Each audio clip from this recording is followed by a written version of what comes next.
네, 시장을 이기는 전략 세워보셔야겠죠. 리워드 홀딩스 김성문 이사 나오셨습니다. 안녕하세요. 안녕하십니까? 예. 자, 일단 환율 이야기를 좀 해보겠습니다. 중국의 환율이 심상치가 않은데 네. 위엔화 움직임이 사실은 우리 걱정거리 중에 하나이지 않습니까? 이거 어떻게 해석하고 계세요?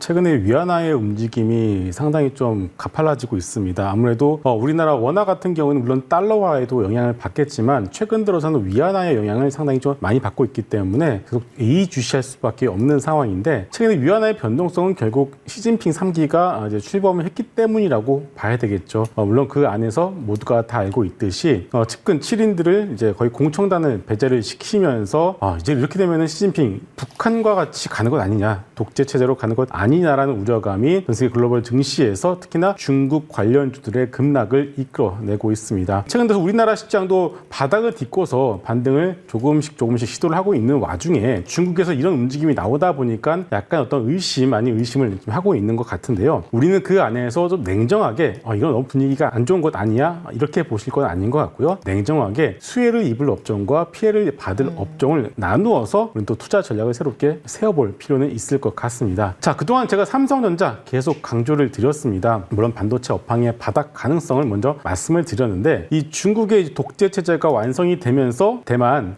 TSMC가 상당히 좀 안 좋은 흐름으로 가고 있는 상황입니다. 다시 말해서 글로벌 헤지 펀드들이 TSMC를 팔고 삼성전자를 사는 그런 흐름들이 최근 일주일 동안 나타나고 있는데요. 그러다 보니까 그동안 기대하지 않았었던 삼성의 파운드리 사업부가 다시금 부각을 받고 있고 어제장에서는 하나마이크론 같은 대표적인 후공정 관련주들까지 바닥을 딛고서 올라가는 모습이 나왔습니다. 그렇기 때문에 위안의 움직임 상당히 좀 불안한 것은 사실이지만 어제장 환율이 다시 한번 18원 가까이 밀리는 모습도 나타나고 있고요. 그리고 FOMC가 다가오면 다가올수록 연준의 피봇 기대감 역시도 높아져 있는 만큼 지금 상황 누차 강조를 드렸듯이 시장을 떠나는 것이 아니라 오히려 시장에 좀 관심을 가지고서 여러분들이 어떤 종목과 어떤 섹터에 관심을 가질지를 오히려 공부를 하는 그런 타이밍으로 활용하시면 좋을 것 같습니다. 예, 우리 봄을 준비하면서 겨울에는 집에서 열심히 공부를 해야 되는 그런 상황이죠. 거기에 대해서 코멘트를 주신 거고 그럼 어떤 업종과 어떤 종목에 집중을 하는 것이 맞는가 이걸 하나하나 체크를 해보겠습니다. 먼저 포스코케미칼 3분기 어닝 서프라이즈 예견된 어닝 서프라이즈고요. 요즘 발표되는 족족 최대 실적이잖아요. 맞습니다. 포스코케미칼. 대응은 어떻게 하면 좋을까요? 자, 포스코케미칼 정말 난세 영웅이 나타났습니다. 예. 모두가 다 대부분 종목들이 신저가, 특히나 대형주들 신저가를 50주 신저가를 찍고 있는 와중에 나홀로 50주 신고가를 LG 에너지 솔루션과 함께 손에 손을 붙잡고서 올라가고 있는 상황입니다. 올라가는 주가에 맞게 어닝 서프라이즈가 발표가 되었습니다. 상당히 좋은 실적이 나왔고요. 일단 최근에 나오는 증권사 리포트들을 보게 되면은 2024년에 이어서 2025년 실적까지 이제 끌어다가 목표 주가를 반영을 시키고 있는 상황입니다. 내용적으로 본다라면은 포스코 홀딩스라는 든든한 배경을 가지고 있고 포스코 홀딩스로부터 안정적으로 광물 즉 원자재를 수급을 받고 있고요. 여기에 전구체와 양극재 기술까지 보유를 하고 있다 보니까 실적의 어떤 성장성과 그리고 어떤 성장의 스토리 이 모든 것들을 다 가지고 있는 종목이라고 볼 수가 있을 것 같습니다. 다만 약간 좀 두 가지 우리가 좀 우려감을 저는 살짝 좀 내비칠 수밖에 없는 것 같은데요. 첫 번째는 이제 미국의 중간 선거입니다. 현재 기준으로 봤을 때는 공화당의 선거 승리가 조금 우세하게 점쳐지고 있는 상황입니다. 공화당은 이 IRA 법안에서 전원 다 반대를 했었던 이력을 돌이켜 본다라면은 지금 신재생 섹터도 좀 힘들지 않겠습니까? 물론 신재생 섹터 역시도 밀리고 있습니다만은 내려가면 오히려 담아야 될 섹터라고 다시 한번 말씀드리겠고요. 2차 전지 섹터들도 어떻게 공화당이 당선이 된다라면은 이것이 하나의 새로운 뉴스로 나올 가능성이 있기 때문에 펀더멘탈적으로 성장성 전혀 기스가 낮은 것은 없습니다만. 지금 52주 신고가를 뚫고 올라가는 이 상황에서는 펀더멘탈에 기대해서 여러분들이 매매 전략을 수립하는 것보다는 일단 모멘텀 플레이로 여러분들이 좀 제한적으로 보시는 것이 낫지 않을까 싶습니다. 일종의 업종별 변곡을 만들 가능성을 미국 중간 선거로 두고 계시네요. 기대를 할 만한 사실 포인트가 이런 배터리인데 오히려 민주당의 승리가 나오면 뉴스에 팔아라 라고 말씀을 주신 것 같고. 예. 민주당의 승리라기보다는 공화당이 이제 만약 승리를 하게 된다라면은 이제 공화당은 이제 그동안 이 IRA 법안에서 많이 반대를 했잖아요. 예. 그렇기 때문에 약간 좀 노이즈 어떤 심리에 영향을 미칠 수 있기 때문에 그런 부분에서 여러분들이 좀 참고하실 것은 있을 것 같습니다. 좋습니다.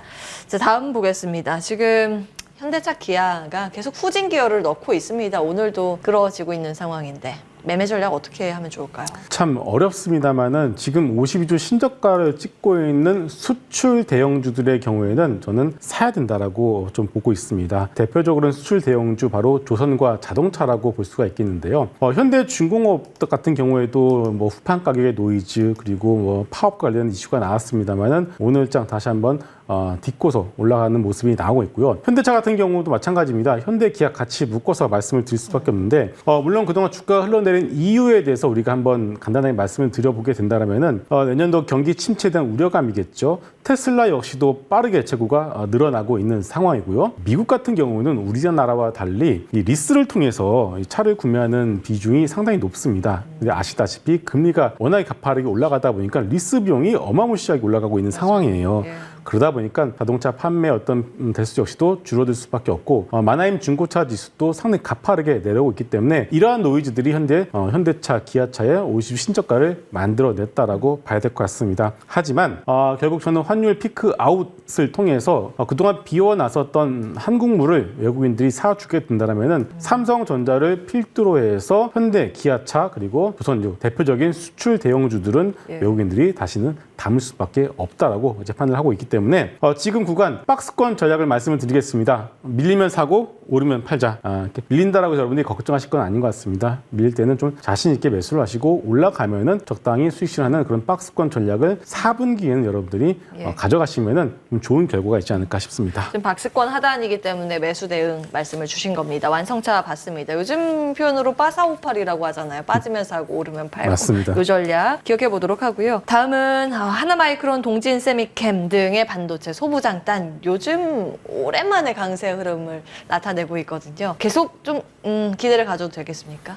바닥은 확실히 잡은 것 같습니다. 일단은 후공정 관련주들이 상당히 좀 강세를 보였어요. 간단하게 제가 전공정과 후공정을 말씀을 드리게 되면은 전공정 같은 경우는 반도체 칩을 설계하고 웨이퍼의 회로를 그리는 과정이고요. 후공정은 웨이퍼를 잘라서 저련체로 감싸서 패키징하는, 소위 포장을 하는 그런 단계라고 보시면 되는데 중요한 것이 후공정 내에서 여러 개의 반도체를 이어붙이는 시스템 반도체 역시도 후공정에 들어가게 됩니다. 그런데 이제 TSMC가 일단은 뭐 중국이 대만을 뭐 침공할 수도 있다. 뭐 그런 노이즈들이 끼면서 삼성전자가 파운드리 사업부 쪽으로 좀 부각이 되는 것 같습니다. 결국 파운드리 사업부라는 것 자체가 시스템 반도체와 연결되어 있기 때문에 이런 시스템 반도체 연결된 후공정 관련 기업들이 어제장 주목을 받았다라고 보시면 될 것 같습니다. 삼성 역시도 이 기회를 놓치지 않을 것 같습니다. 결국은 파운드리 위 업체지만 최대한 빠르게 점유율을 높여가기 위한 기회를 아마 이번 중국의 어떤 시진핑 3기 독재 체제를 활용할 수가 있기 때문에 지금 같은 경우 이미 충분히 조정을 받은 상황이고요. 하나마이크론 같은 경우도 이 NDR을 들어가 보게 되면은 이 부분에 대해서 회사 측에서 상당히 강조를 많이 하고 있습니다. 그만큼 자신이 있다는 뜻이기 때문에 여러 가지 반도체 소부장 기업들이 있습니다만 일단은 후공정단에서 하나마이크론 같은 기업들 일단 관심 있게 보셔도 좋을 것 같습니다. 괜찮게 보시네요. 알겠습니다. 반도체 소부장의 강세 기대감을 갖고 체크해 보겠습니다. 리워드 홀딩스 김성훈 이사와 함께했습니다. 고맙습니다.